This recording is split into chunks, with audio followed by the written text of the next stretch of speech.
What is going on, you guys? Alex Chasen back here with a brand new video. Hopefully having a great day, afternoon, or night, wherever you guys are in this world. And the NBA has just released the NBA in-season tournament schedule that will be happening throughout November and a little bit into December. We already knew the groupings of all the 30 NBA teams. We got that a few months ago in the offseason, but now we know the entire schedule. And that's not overly important, but what is important is trying to figure out who is going to win this damn thing, because I love this idea. I'm not someone who wouldn't watch NBA games. I'm watching NBA games if they did this in-season tournament or not. Heck, I'd even watch some G League games. But what this is great for is not the avid NBA fan. I'm assuming you're a huge NBA fan if you're watching my video. So the people like your mom, maybe your dad, maybe not so much your mom, maybe she'll watch some soap operas, but maybe your dad or your grandfather, or maybe your sister who likes basketball and doesn't really have a love to really watch the regular season. That is a common theme of many basketball fans, but not so much NBA lovers. The in-season games don't really seem to matter. Now, this tournament might bring some of those viewers in that may not watch otherwise. This is yet another amazing marketing move by the NBA. They took COVID, a terrible time in everyone's lives, and they created the NBA bubble, and it worked great. They got millions of eyes on the game of basketball, probably hundreds of thousands of new eyes on the game of basketball, and it worked. So can this do the same? And this is now without COVID, of course, so it may be a little bit harder to get new eyes on the game of basketball or retain eyes on the game of basketball, because some people just like to watch the playoffs. Hate to say it, I know you and I aren't like that, but some people just like to watch the playoffs. So with that said, that's on the fan side. That's on the viewership side. Players. LeBron James, he's not one to, love playing every single game. And I completely get it. He's getting older. He's trying to save it for when it matters in the playoffs. But will he really try in this tournament? Same thing goes for his teammate AD. The other team in LA, Kawhi, he's another person who at this point in his career, I think we can kind of put him in the category of a little bit injury prone. Not as much as some other guys, but a little bit injury prone. Is he really going to put it all on the court in this in-season tournament? Same thing for his counterpart in Paul George. Or even for some young guys that are not injury prone, got nothing really to worry about, Jason Tatum, Jaylen Brown for that respect as well. They've been to the Eastern Conference Finals and Finals pretty much every year of their career. Not the Finals, obviously, but the Eastern Conference Finals and then the Finals once. Are they going to care about some games in November? I wrote down on my trusted notebook here, going through it all, I'm still a little bit confused on how it's going to work after group play when it comes to an elimination, because it's going to be based off records. And obviously, I got no clue what the records are right now. But if I were to give a little bit of a guess who I think is going to win this in-season tournament, let's go through it. Starting off with group play, we're going to go from A, B, C in the Eastern Conference, and then pop it over to the West with A, B, C in the Western Conference. Group by group, let's get it started with the Eastern Conference. Jumping into Group A in the Eastern Conference, 76ers, Cavs, Hawks, Pacers, and the bad boy Detroit Pistons. Who do I think is going to come out on top in this one?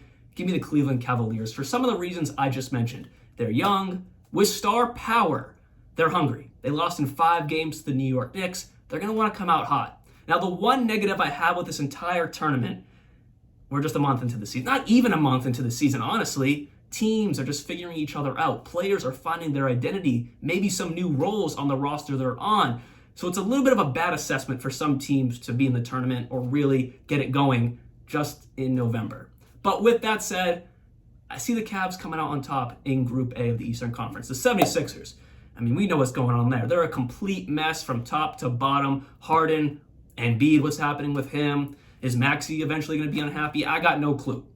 So for that reason, the 76ers are kind of out of the equation for me. If it all works out, I would say they come out on top, but I see in no world or imagination they come out and everything's organized on that roster. The Hawks, they're a team I could see if Trae Young, DeJounte Murray, if that starts flowing really well, maybe Saddiq Bey takes a huge step up after, obviously trading away John Collins. Clint Capella plays all the fantastic defense we know he can do. I can see them making some noise in Group A. The Pacers, I would love them to come out, but I just don't see a way where they're going to beat the 76ers, the Hawks, and the Cavs more than the Cavs and the Hawks beat each other. Because you play each of the teams in your group one time for a total of 4 games, and I just don't see a way where the Pacers can beat especially the Cavs and the Hawks and even the dysfunctional Sixers and come out on top in Group A. And then for the Pistons, I hate to say it, but Similar concept that I just said about the Pacers. So now rolling over into Group B, that's the Milwaukee Bucks, New York Knicks, Miami Heat, Charlotte Hornets, and the Washington Wizards. I would love the Charlotte Hornets to come out on top in this one with my guy Brandon Miller from Alabama. I would love it. That's not going to happen, though. I'm going to go with the Milwaukee Bucks. I know they have a lot of question marks, at least in my opinion. Chris Middleton, can he stay healthy? Can Brook Lopez stay healthy and stay a fantastic defender at, 35, 36 years old? Can Giannis stay healthy? That might even be a question mark now. Can Drew Holiday still play at an all-star level? Some question marks. But with that said, they got out of the playoffs really early, sadly early. They had so much time to recuperate and rest. Giannis is not playing in the FIBA World Cup currently right now. He's not doing it. So they're healthy, hopefully, and they're restful. So for that very reason, I see them coming out on top in Group B. The Knicks could do it.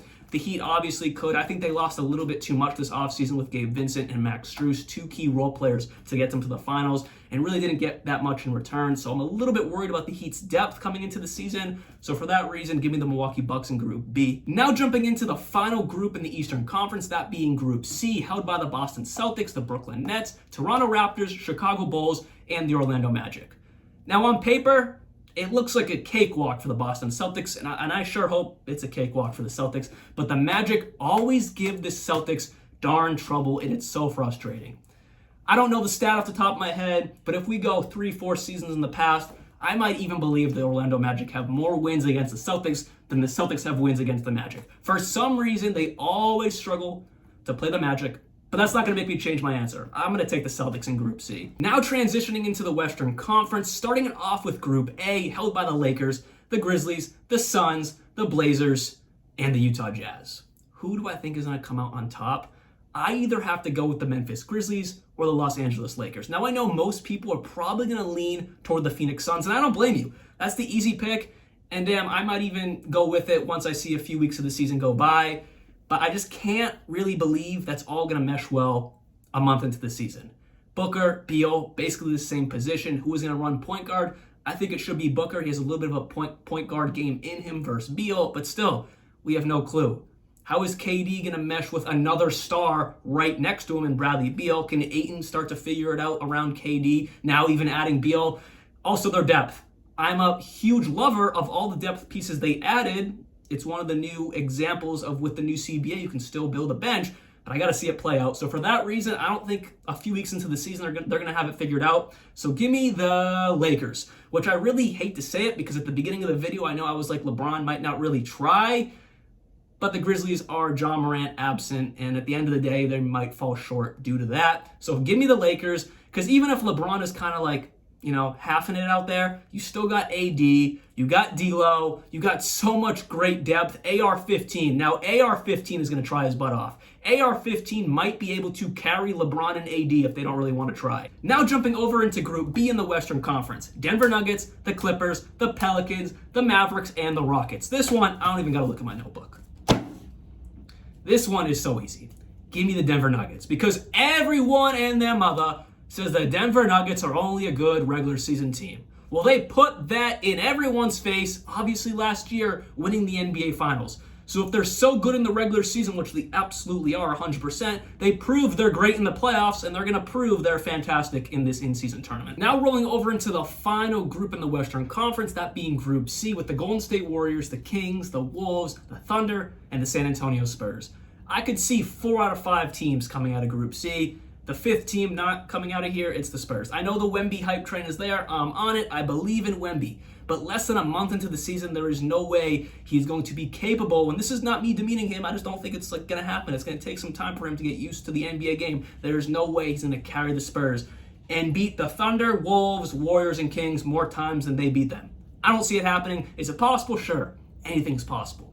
But I just don't see it happening just yet. So who do I think is going to come out then? Well, I actually have to look at my notebook because I kind of forget what I wrote down. Yes, that's what I thought. I said either the Kings or the Thunder. The Warriors, of course, can do it. I'm just kind of really disappointed on them trading Jordan Poole for Chris Paul. Yes, I know it's a right now move to bring some veteran leadership, but you lose a lot on the scoring end. And I hate to say that when you have Curry and Clay, you're losing a lot on the scoring end, but they're getting older. Poole was just ascending into a low-level star. You should have kept him. Besides the point, though, who do I think is going to win? Give me the Sacramento Kings. So those are all the teams I see coming out of group play. There are also 2 wild card teams, one being from the West and one being from the East, that will also have a chance to go farther in this tournament. I don't even know who they're going to be. I'm still a little bit confused on who is going to play who after group play, but I want to tell you who I think is going to be in the finals, I guess we can say, in Las Vegas. It's going to be the Cleveland Cavaliers versus the Sacramento Kings. 2 young teams with star power, all-NBA star power, I should say, that want to win something. They are 2 teams who fell short of going farther than a lot of people thought, especially the Cleveland Cavaliers when it came playoff time. The Cavs losing to the Knicks in 5 games in round 1, and as we all know, the Kings losing to the Warriors in 7 games in round 1 as well. They're going to want to come into the season hot, prove the league. They're going to make a deep playoff push when that time comes, and it's going to start. The tone is going to set when it comes to Las Vegas. So now, who is going to be crowned in-season tournament champion? The Kings or the Cavs? I'm going to go with the Cleveland Cavaliers because of the fact their defense is so premier compared to the Kings. The Kings have one of the best offenses in the entire NBA, but the Cavs' defense is just so locked down. And since it's a single elimination tournament after the group play, I think in a 1-game setting, the Cavs defense is going to overpower the Kings offense, if that makes sense. If this was like a 7-game series, I think the Kings would figure out a way to make it work and just continue their high-powered offense versus the Cavs. But in 1 game, the Cavs got clamps. And I think they're going to do it. Now, this could be the complete opposite. The Kings' high-powered offense will overpower the Cavs' fantastic defense in a 1-game setting. But I'm going to take the defensive edge of the Cavs over the Kings in a 1-game setting. So that is all I have for you guys today. Hopefully you guys did enjoy this video. I am moving back to college tomorrow, so this is the last video in this beautiful setup for a few months because I'm going back down to Alabama to start my sophomore year in college. We'll get a pretty good setup there, don't you guys worry. I'll be back very, very soon, and like always, peace out.